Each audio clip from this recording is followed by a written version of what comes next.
तो नमस्कार दोस्तों, जैसे कि आपको पता होगा जो जोधपुर यूनिवर्सिटी थी उसने आपका रिजल्ट 5 तारीख को जारी कर दिया था और उसके 3 दिन बाद ही आपकी जो काउंसलिंग की प्रक्रिया है, ऑप्शन फॉर्म की जो प्रक्रिया है वो आज से 8 तारीख से स्टार्ट कर दी गई है।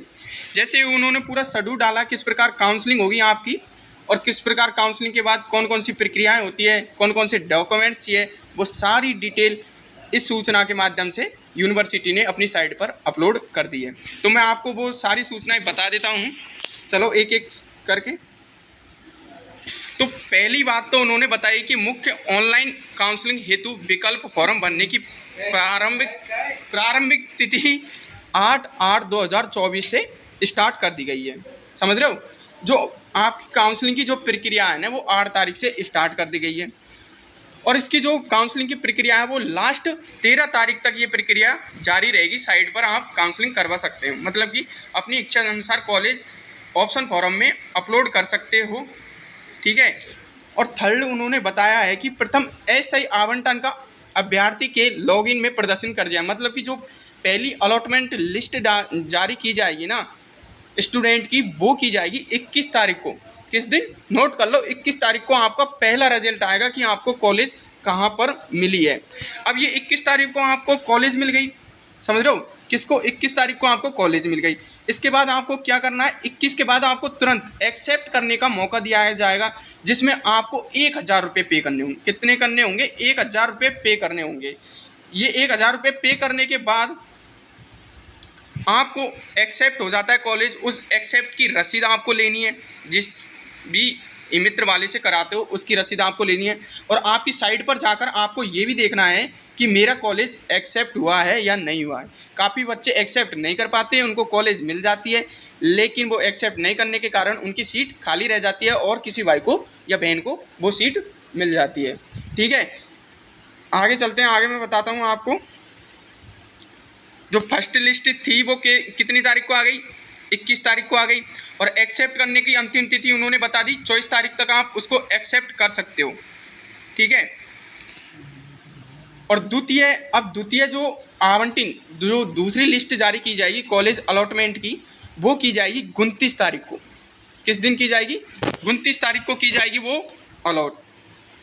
तो 29 तारीख को जो सेकेंड राउंड में भाग लेते हैं जो विद्यार्थी, उनका जो रिजल्ट आएगा वो 29 तारीख को आएगा। मतलब कि जिनको पहले राउंड में अगर कॉलेज नहीं मिलती है, समझ रहे हो, पहले राउंड में उनको कॉलेज नहीं मिली तो वो दूसरी काउंसलिंग में हिस्सा लेंगे। तो उनकी दूसरी काउंसलिंग 29 तारीख से स्टार्ट हो गई, समझ रहे हो।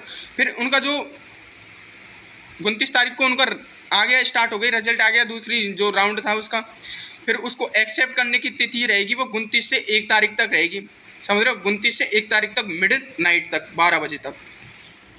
फिर तृतीय लिस्ट आएगी, मतलब 3 राउंड चलेंगे, 3 लिस्टें आएगी। तीसरी लिस्ट आ रही है आपको 4 तारीख को, आपकी तीसरी लिस्ट आ रही है। पहली में नहीं मिला, दूसरी में नहीं मिला तो घबराने की जरूरत नहीं है, तीसरी लिस्ट का भी इंतजार आपको करना है। तो तीसरी लिस्ट आपकी आ गई 4 को, ठीक है। और इसकी जो अब आएगी जमा करनी है राशि, आवंटन स्वीकार करने और उनको शुल्क जमा करने की तिथि रहेगी आपकी 4 से 6 तक। तीसरी लिस्ट में जिस विद्यार्थी को कॉलेज मिल जाती है उसको कॉलेज को एक्सेप्ट करने के लिए आपकी जो लास्ट डेट रहेगी वो 4 से 6 तारीख रहेगी। उसमें भी आपको 1000 रुपये पे करने होंगे। कितने करने होंगे, 1000 रुपये पे करने होंगे, फिर वो कॉलेज आपको एक्सेप्ट होगी।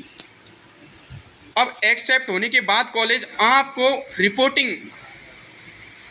विद ओरिजिनल डॉक्यूमेंट्स के साथ कॉलेज में जाना होगा और वो रिपोर्टिंग आपकी होगी कितने तारीख को होगी, आपकी रिपोर्टिंग 9 तारीख को आपकी कॉलेज में रिपोर्टिंग होगी, 9 को और 10 को। तो आपको रिपोर्टिंग के टाइम पर ओरिजिनल दस्तावेज आपको कॉलेज में ले जाने होंगे। जैसे कि वो दस्तावेज जो कौन कौन से डॉक्यूमेंट्स चाहिए उसकी भी आपको अलग से मैं वीडियो में बता दूंगा, कौन कौन से डॉक्यूमेंट्स चाहिए, वो सारे डॉक्यूमेंट्स आपको लेकर जाने होंगे। एक भी अगर डॉक्यूमेंट्स रह जाता है तो घबराने की कोई ज़रूरत नहीं है, आपको एक एप्लीकेशन वहाँ पर लिखना होगा और उस एप्लीकेशन के माध्यम से आपको 2-3 दिन का वो टाइम देंगे, तब आप उसको वापस करवा सकते हो। मुख्य काउंसलिंग होने के बाद यदि सीट खाली रह जाती है तो ये भी लिखा साइट ने, अगर काउंसलिंग के बाद भी सीटें खाली रह जाती है तो आगे की समय सारणी बाद में जारी की जाएगी। किसी भी प्रकार की परिवर्तन की सूचना का समय अभ्यर्थी तक नहीं पहुंचने के लिए जेट के समन्वय कार्यालय जिम्मेदार नहीं होगा। अतः विद्यार्थियों को सलाह दी जाती है कि वे समय समय पर तारीख, प्रणाली एवं किसी अन्य जानकारी के में परिवर्तन यदि कोई हो तो के लिए वेबसाइट, मतलब कोई भी परिवर्तन होता है तो जो जेट की वेबसाइट है AU जोधपुर www पर आप लॉगिन कर अपनी ID पर देख सकते हैं कि क्या क्या परिवर्तन हो रहे हैं, क्या दिशा निर्देश आ रहे हैं। तो काउंसलिंग की प्रक्रिया स्टार्ट हो गई है, तो आप काउंसलिंग में हिस्सा जरूर लें।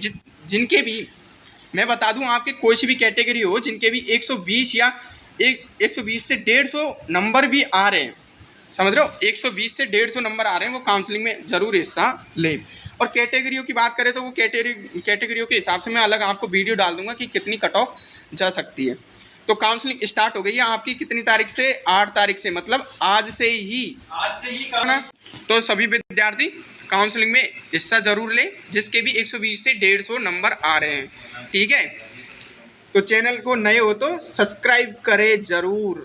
क्या करना है, चैनल पर अगर नए हो तो सब्सक्राइब भी चैनल को करना है। और आगे की डिटेल, कॉलेज कौन कौन से काउंसलिंग में, कॉलेज कौन कौन से गवर्नमेंट है, कौन कौन से प्राइवेट है, इसके लिए भी मैं आपको अलग से वीडियो डालूंगा जिसमें पूरे कॉलेजों की लिस्ट होगी, ठीक है। और किस कॉलेज की कितनी फीस है, पेमेंट पे, नॉर्मल पे कितनी फीस है, वो भी मैं आपको पूरी जानकारी दूंगा। धन्यवाद।